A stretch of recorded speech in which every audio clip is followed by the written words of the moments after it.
é sempre a maior. Hoje também nós bem alto cantamos que as orações Ele nos atendeu. Seu forte braço que é tão compassivo, em nosso auxílio Ele sempre estendeu. No céu, na terra, que maravilhas vai operando o poder do Senhor.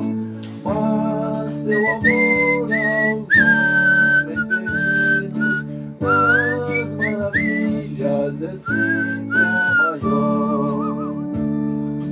Como até hoje, daqui para sempre, Ele será nosso eterno poder. Nosso castelo bem forte e seguro, e nossa fonte de excelso prazer. No céu, na terra, que maravilhas vai operando o poder do Senhor. Mas seu amor aos homens perdidos, das maravilhas é sempre a maior.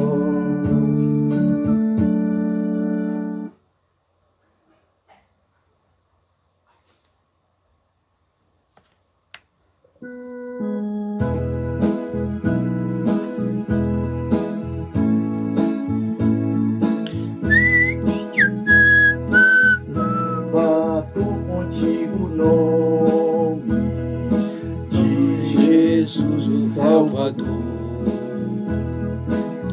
Este nome dá consolo, seja no lugar que for.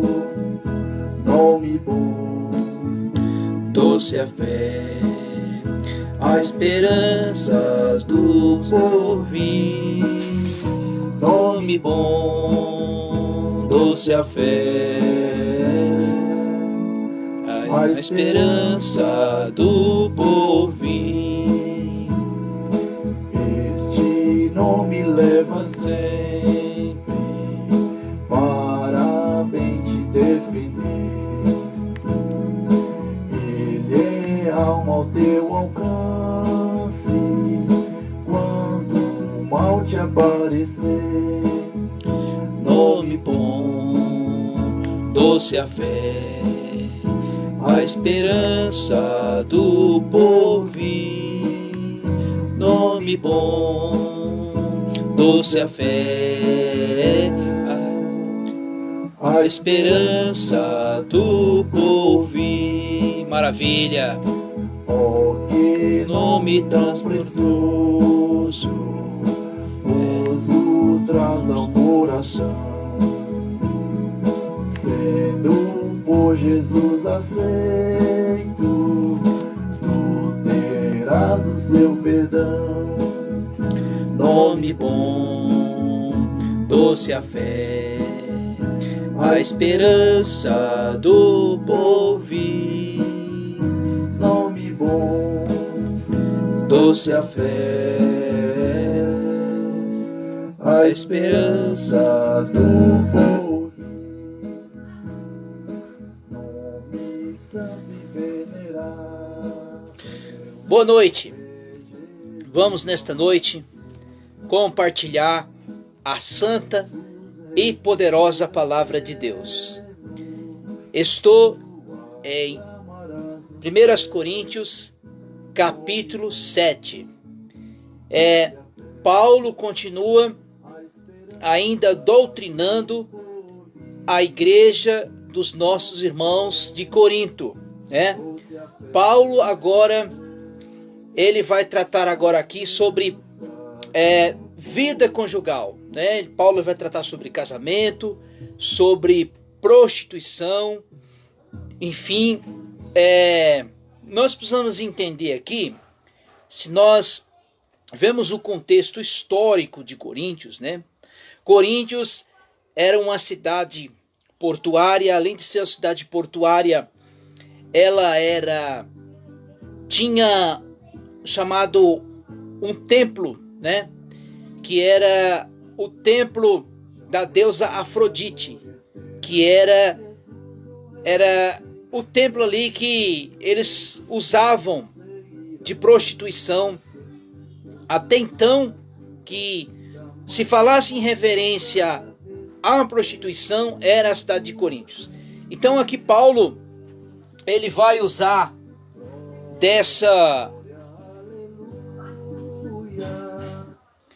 ele vai usar aqui essa questão para doutrinar os irmãos de Coríntios. Então vamos entender o que nós vamos trazer para os dias de hoje, né? Estava acontecendo lá na cidade de Coríntios, lá na igreja de Coríntios, e aqui hoje, para os nossos tempos hoje, porque a palavra de Deus, ela não muda, né? A palavra de Deus é a mesma, Deus não muda. A palavra de Deus é a mesma para os tempos atuais. Então Paulo aqui ele vai tratar a respeito da vida conjugal, a respeito do casamento. O capítulo 7 inteirinho, Paulo vai tratar um pouco das viúvas, das separadas, das jovens, enfim. Nós vamos aqui no decorrer, nós vamos entender o que Paulo quer nos ensinar através da sua palavra. Então diz assim, ora, quanto às coisas que me escrevestes, é bom seria que o homem não tocasse em mulher. Por que Paulo disse isso? Como eu já disse, a questão da cidade de Coríntios era alimentada pela questão da prostituição. Que prostituição? Através do templo da deusa Afrodite, né? Então, assim, por causa da prostituição, porém cada um tem a sua própria mulher, e cada uma tenha o seu próprio marido. Então Paulo estava orientando os irmãos que tirasse do meio dele a questão do costume da prostituição. Por isso que Paulo diz, por causa da prostituição, por causa do adultério, por causa da fornicação, cada um tem a sua própria mulher e cada um tem o seu próprio marido. O marido pague à mulher o que é devido, e da mesma forma a mulher ao marido. A mulher não tem poder sobre o seu próprio corpo, mas o marido, do mesmo modo, não tem poder sobre o seu próprio corpo, mas tem a mulher. Quando Paulo disse isso, irmãos, foi aquilo que o Senhor fez lá, quando o Senhor criou o homem, né? Deus viu que o homem estava só. Aí o Senhor disse, farei uma adjuntora, e ambos seriam uma só carne. Quer dizer, o homem que é casado com a mulher, um se completa o outro pela questão conjugal, pela questão afetiva a respeito da parte, né, sexual também. Versículo 5. Não vos prive em outro senão por consentimento mútuo. Que quando Paulo fala aqui em consentimento mútuo, em questão de concordância entre o marido e entre a mulher. Aí Paulo aqui vai colocar duas questões, né?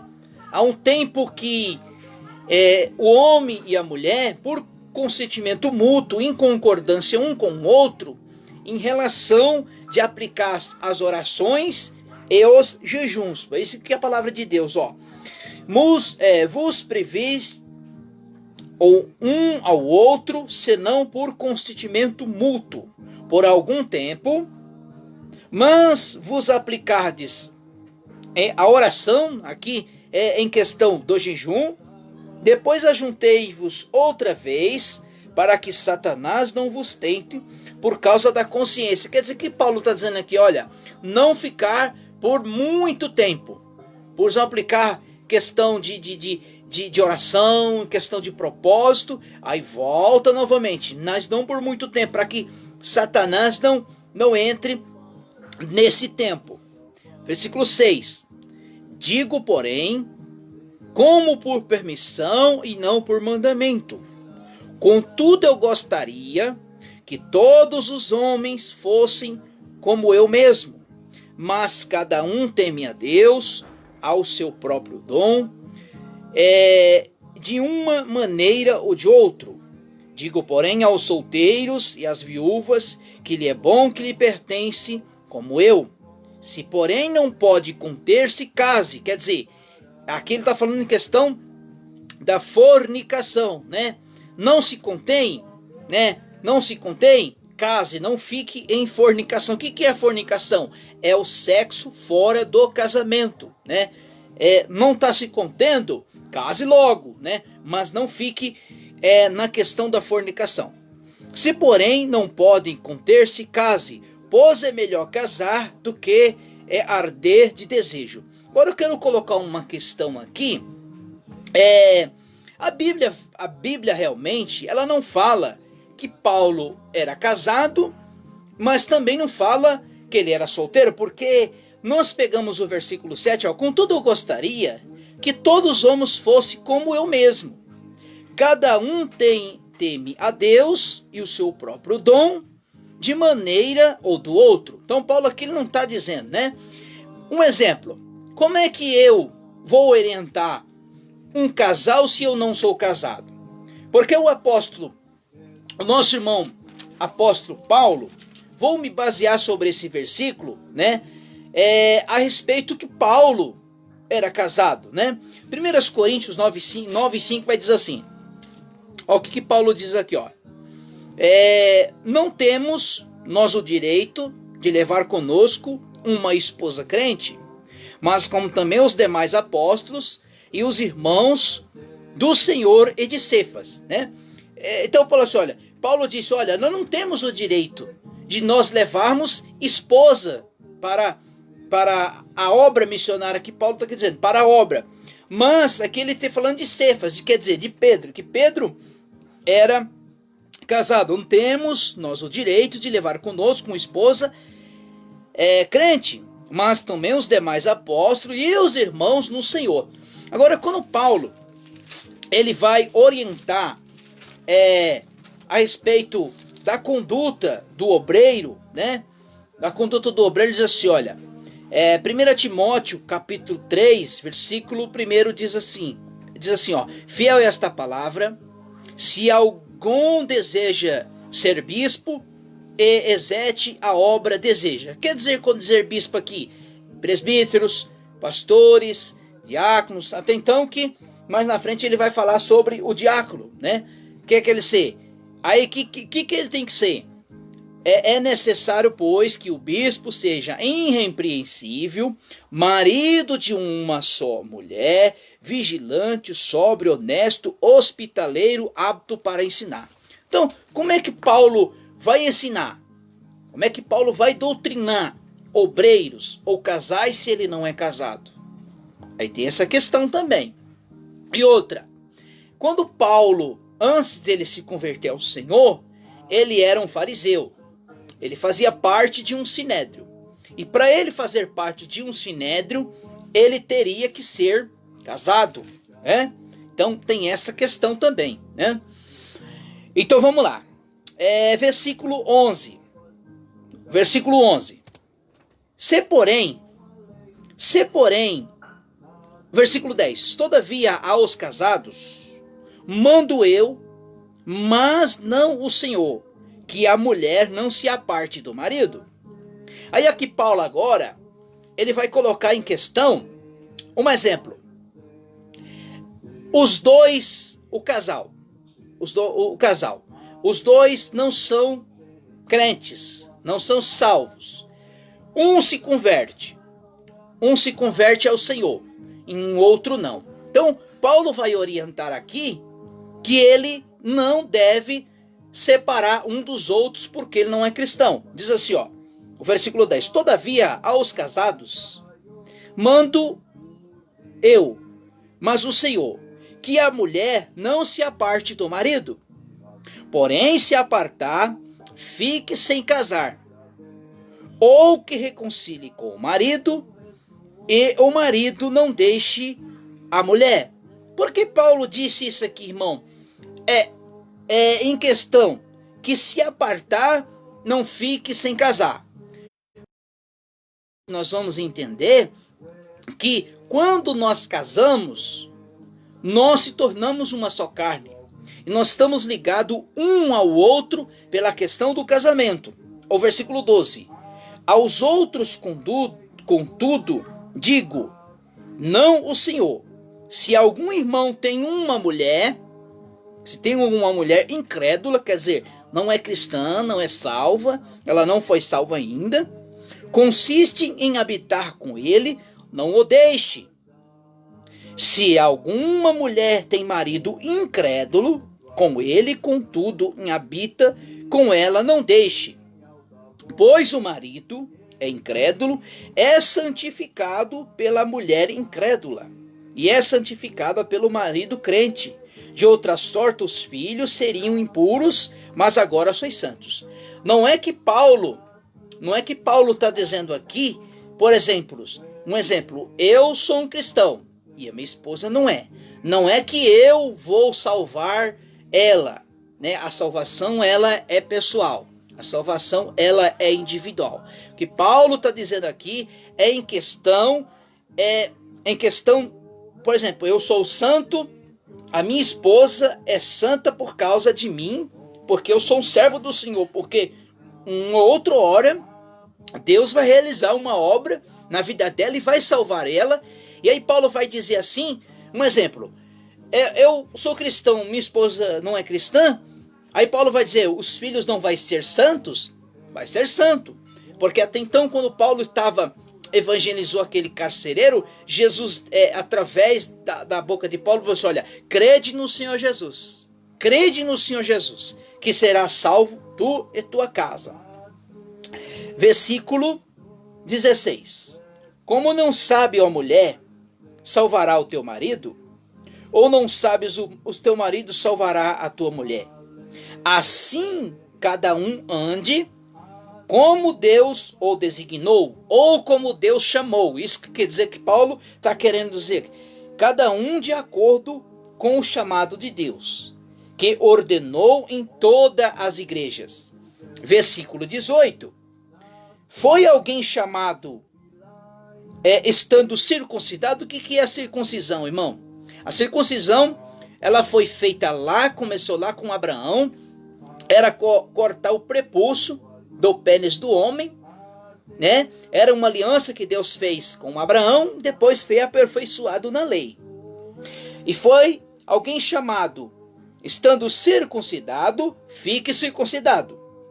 Foi alguém chamado incircuncidado, não o circuncide. O que é o não circuncidado? Pessoa que não foi circuncidada. A circuncisão e a incircuncisão nada é mais que observação da lei e dos mandamentos de Deus. Cada um permaneça na situação em que estava e em que foi chamado. Foste chamado sem escravo?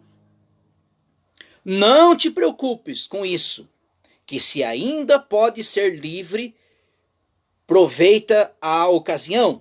Versículo 22. Pois que é chamado pelo Senhor sendo escravo do Senhor, de maneira também é chamado para ser livre e escravo de Cristo. Quando a Bíblia fala aqui, irmão, quando o termo da palavra escravo quer dizer servo. Então, nós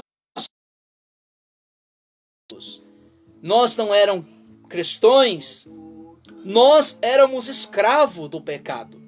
Pois agora nós somos escravos de Cristo, pela obra que Cristo realizou nas nossas vidas. O versículo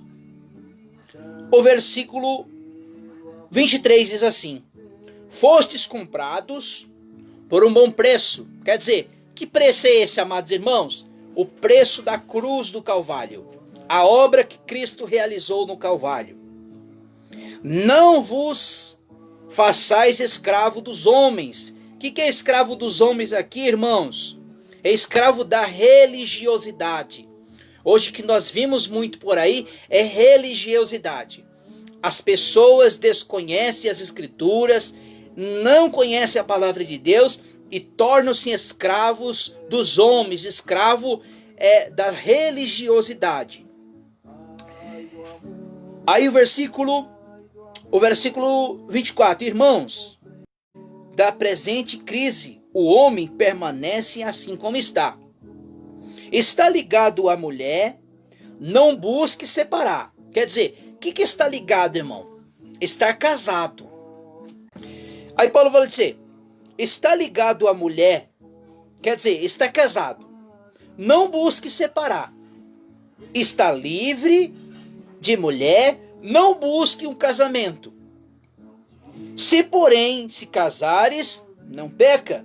Mas se a virgem se casar, havia os tais perecerão tribulação na carne, que será poupá-los. Irmão, vamos entender aqui, quando Paulo diz, olha, se está casado, não separe, mas aí nós temos uma questão muito grande para ser resolvida aqui. Um exemplo, uma mulher que é casada com um homem, que ele é espancador, né? O que nós temos que fazer com isso? Quer dizer, nós temos que fazer isso, levar para a justiça, né? Para a lei dos homens. Versículo 29. Isto, porém, vos digo, irmãos, que um tempo se abrevia. O que resta é o que são casados, seja como que não fosse. E os que choram, como que se não chorassem. Os que se alegram, como que se não se alegra. E os que compram, como que não nada possuíssem. Versículo 31. E os que usam deste mundo, como se dele se não abrasassem, pois a aparência deste mundo passa. Quer dizer, Paulo está dizendo aqui, as coisas deste mundo, as coisas do mundo é passageira, é ligeira, né? Mas a vida eterna permanece para sempre. E bem quiserá que estivesse livre de cuidado. Ao solteiro, cuida das coisas do Senhor, como há agradar ao Senhor. Mas ao casado, cuida das coisas do mundo, e como há de agradar a sua mulher. Quando Paulo disse isso, irmãos queridos, quando Paulo disse assim que aos solteiros cuida das coisas do Senhor, por quê? Porque o jovem tem mais tempo para cuidar das coisas do Senhor. Mas quando casa, não tem todo o tempo que um solteiro tem. É isso que Paulo está querendo nos dizer aqui. Esta está dividido, a solteira cuida das coisas do Senhor, para ser santa, tanto como o corpo e no espírito. Mas a casada cuida das coisas do mundo, como há de agradar ao seu marido. 35. Digo isto, e proveito vosso, não para vos restringir, mas para que decente a paga dedicados ao Senhor, distração alguma. E se no entanto alguém trata indignamente a sua filha, se tivesse passado a flor da idade, e for necessário que faça o que quiser, não pecam, casa-se. Todavia, os que está firme o seu coração, não tendo necessidade, mas tendo domínio sobre a sua própria vontade, e resolveu o seu coração guardar a virgem da sua filha, fez bem, de sorte que há casamento que faz bem, mas o que não dá em casamento faz melhor. A mulher casada está ligado, olha aqui que eu falei aqui, a mulher, quer dizer, ambos quando casam, estão ligados um ao outro, pela questão do casamento, né? Pela questão do casamento, a partir do momento que houve o ato sexual entre o casal, ali é ambos uma só carne, o casamento. Aí Paulo, a mulher casada está ligada pela lei, enquanto seu marido vive, mas falecendo o marido, fica livre para casar com quem quiser, contanto seja no Senhor. Então, a única forma, a única maneira que eu desvinculo eu ou a minha esposa um do outro é a questão da morte. Eu morrendo ou ela. Será, porém, mais bem-aventurado se ficar assim. Segundo o meu parecer, também penso que tenho o Espírito de Deus. Amém, meus irmãos? Deus abençoe. E uma ótima semana abençoada para você, em nome de Jesus.